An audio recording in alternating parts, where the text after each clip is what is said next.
fii ci réew mi ger ana ñiy def ay étude rapport boo xam ne OFNAC moo ko génne ci 2023 bi di càmbar mbirum ger ci réewum Sénégal Sénégal mi ngi ci ñeenti tëb la yoo xam ne benn bu ci nekk baaxul ci réew moo xam ne 95% yi ay jullit lañu ñeenti tëb la dañu wax ne 2016 ba léegi Sénégal mënut a génn li ñuy wax zone rouge te mooy tëb la bu xonq bi mënu ko génn mukk nga xam ne ci wàllu ger nga xam ne mënut a fexe ba génn foofu génn ci ger depuis 2016 ba léegi ñu teg ci ne mi ngi ci liste bi bii lim réew yi nga xam ñoo yées ci wàllu blanchiment d'argent te mooy raxas xaalis bu salte Sénégal ma nga ca 8e place ba ci liste ba doon ci Sénégal ma nga ci 70e place ci ger ci limub 181 pays ci àddina bi teg ci ne Sénégal may nañ ko notu 43 points ci watat ci xeex ger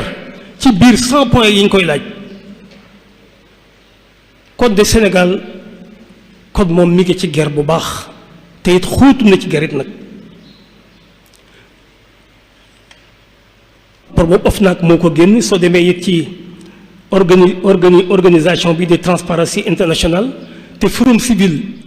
ñu wax ne Sénégal dina perte 148 milliards par at ci am ger 148 milliards par at dina ko perte ci ger nga xam ne mooy 25% ci production intérieure bi mooy PIB waaw ndax ki ñëw am lu muy sàkku ñu war ko cee laaj 100 000 francs mu jox la 25 000 francs nga def sa poche jox ko këyit wa mu dem kooku état rek moo perte moo tax dina perte ba perte lu toll li nga xam mën naa liggéey lu baree bare ci réew mi ba tey ci rapport boobu 93% ci Sénégalais yi wax nañ ne dund nañ ger ñoom joxe ko wala ñu jël ko 93%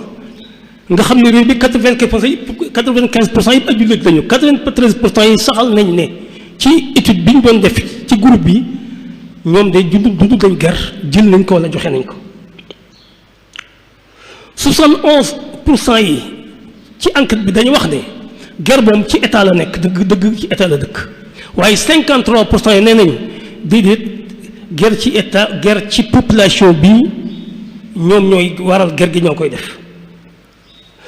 ñu wax ne ba tey 95% ci ger bi ñu ngi jëm ci administration bi surtout jëm ci wàllu sécurité am na lu mu ci am lu bari santé virgule am lu mu ci am njàng mi am lu mu ci am ku ci nekk ak pourcentage bi nga xam nga ko ci ger xëy na waxtu yi du maye ñëw ci détail yooyu yëpp waaye ñu ñëw ci bi ñu leen laajee enquête sénégalais yi lan moo waral ger bi lan moo waral ger bi 72,8% dañu wax ne jikko yàqu yi la gis nga kon ñoom ñi yor jàngoro ji xam nañ jàngoro ji lu ko indi 72,8% dañu wax ne jikko yu yàqu yi la am 27,2 yoo xam ne dañu wax ne 27,2% dañu wax ne liggéey yi li ñuy fay nit ñi moo néew moo tax ger gi di yokku nga dem ci wàllu li ñi wax ne réer a tax nit ñi dañoo jàngut ñoom it toll nañ ci 18,7%. ñi wax ne maanaam ñàkk civisme moo ko waral ñoom it dem nañ ci 18,1%. ñi wax ne it ñàkk transparence